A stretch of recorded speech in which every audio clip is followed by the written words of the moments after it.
Nikki said something yesterday that really grounded me when she said that someone in my bloodline had to make it in order for me to be here. And I'm wondering, I'm going to talk about my grandmother a little bit today, and I'm wondering if I can get you to go on a visual journey with me so I can call her back in. Can we do that? All right. Close your eyes.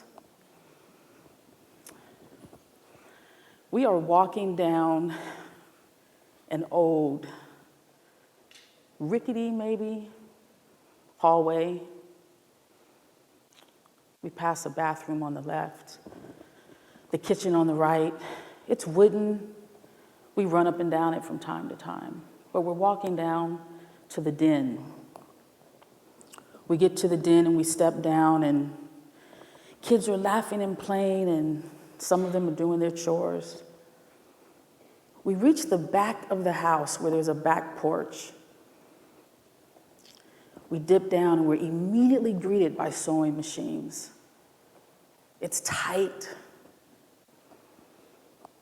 See the patterns and the fabric that are from floor to ceiling. See the pin cushions with pins and needles.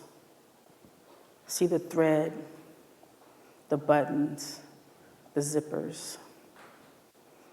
And over in the corner is an elderly grandmother sewing.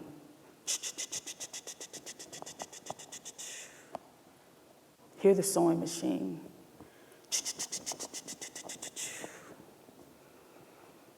Thank you for letting me call her in.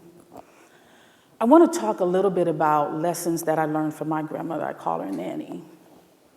Nanny was born in 1912 in Mississippi. When she was old enough to marry, she married.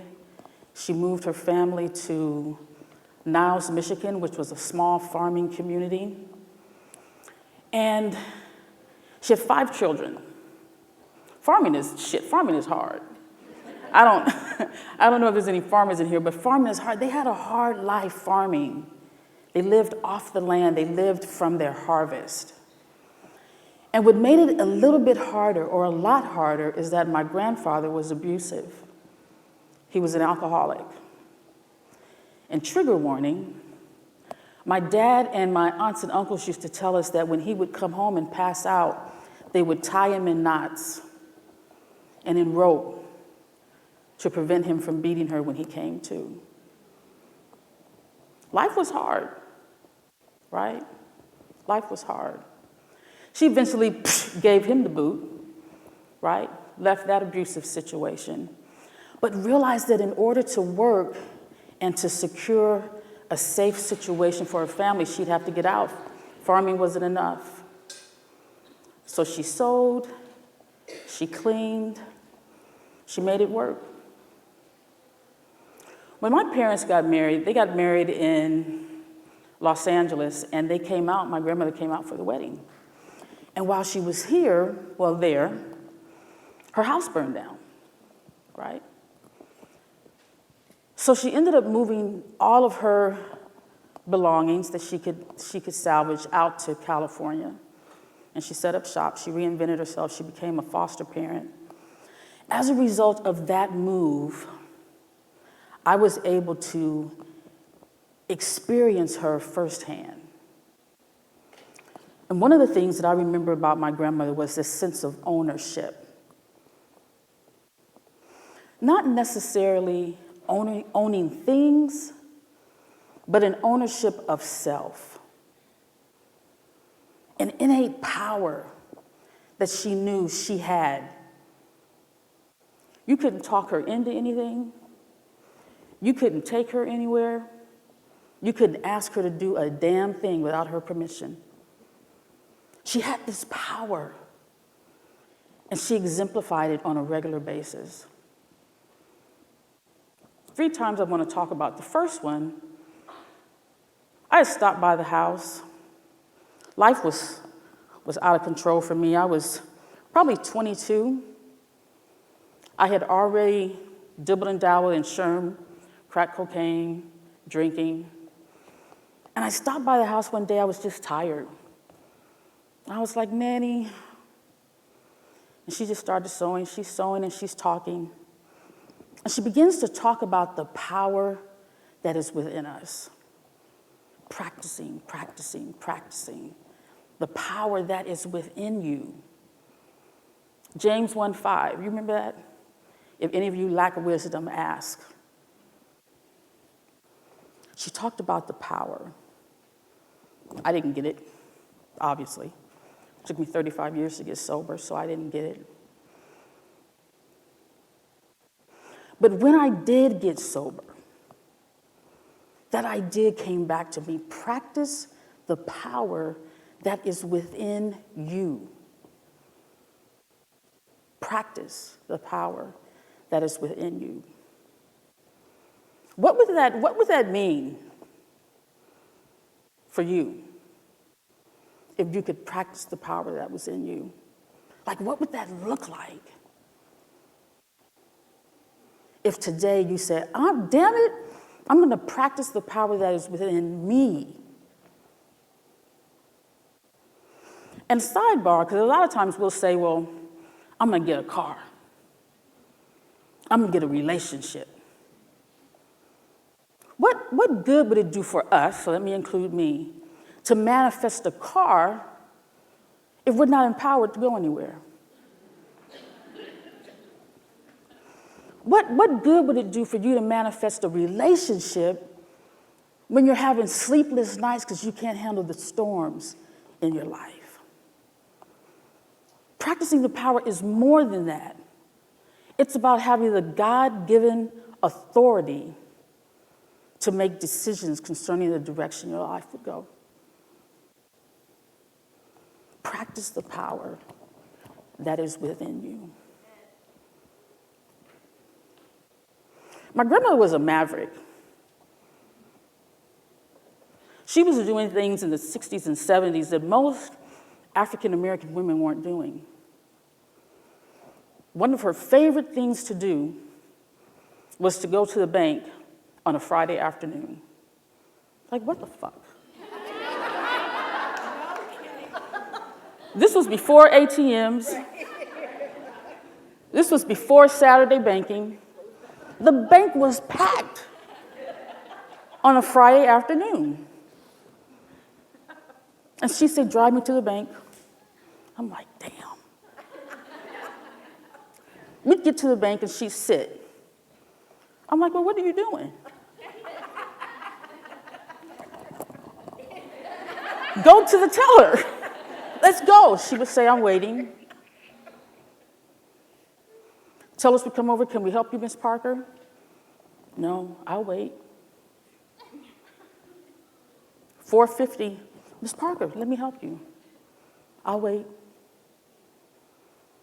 And eventually the president of the bank, because back then, presidents were still in the bank, right? He'd come over and beckon her to come with him. They'd be gone maybe 10, 15, 20 minutes. She'd walk out and we'd leave.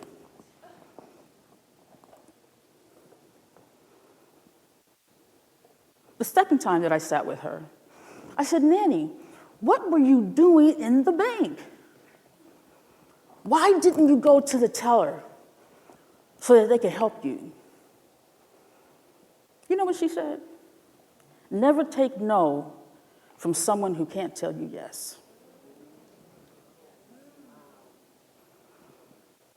I was like, damn.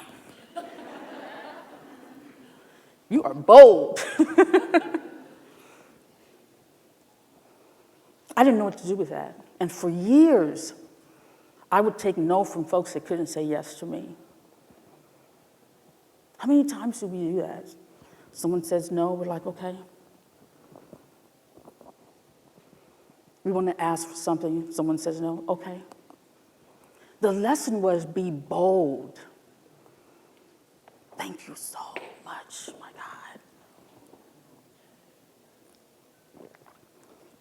Woo! Be bold. Have the confidence to go after what you want. Where's the new folks? Where y'all at? New folks, where are you?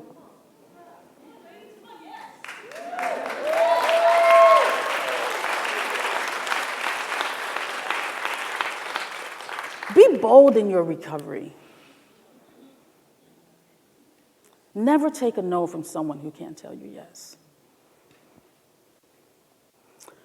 I mentioned that my grandmother was a foster parent, and in the 80s, she was awarded Mother of the Year from LA County. She was bad. I'm just gonna claim it. She was bad. And I want to show you how she parented her kids. Imagine when you go to Target and you're buying a doll. What do? Well, you want the doll that's what? Popular. The doll that's trending. You're buying it for a gift. You want to make sure you get the right one. You go to the aisle, you find it. What's the next thing you do? You want to make sure that check the price. How much this thing costs. Then you check the box. Make sure everything is in it. Right? Then if you're like me, you reach to the back. Right? You don't want that box that everybody else has been touching, right? So you reach to the back and you grab a box. If my grandmother was shopping for a doll, she would be that one that would walk past all of that to the stock room behind the curtain and find the doll in the corner that was missing something. Maybe your arm. I'm serious. Maybe the clothes that it came with. The box something would be wrong with it. It would have a little imperfection. And that's how she fostered. She was always looking for someone that needed a little something extra. All of the kids that she fostered came with a particular need.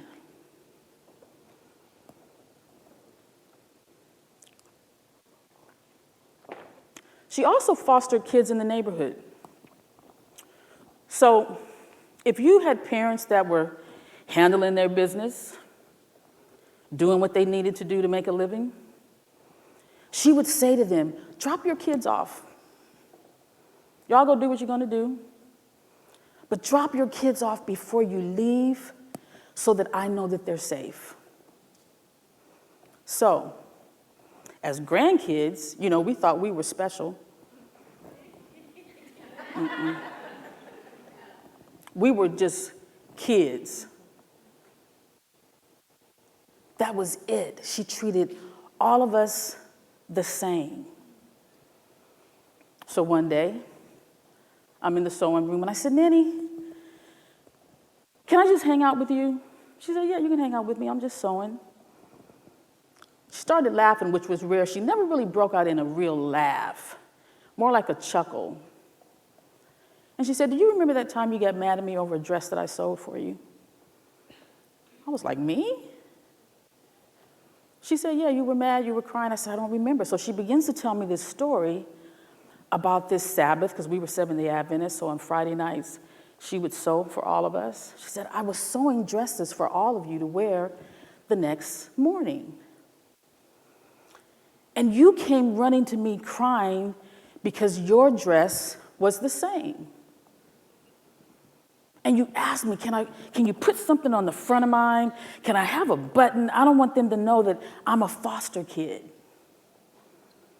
Right? And I said, well, shit, did you?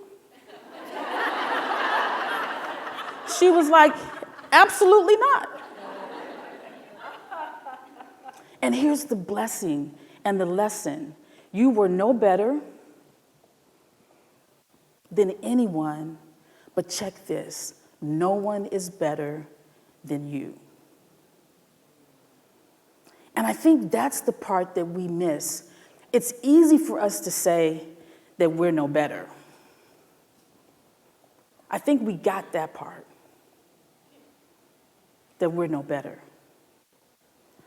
The part that we need to pick up and carry is that no one's better than us. How did you feel?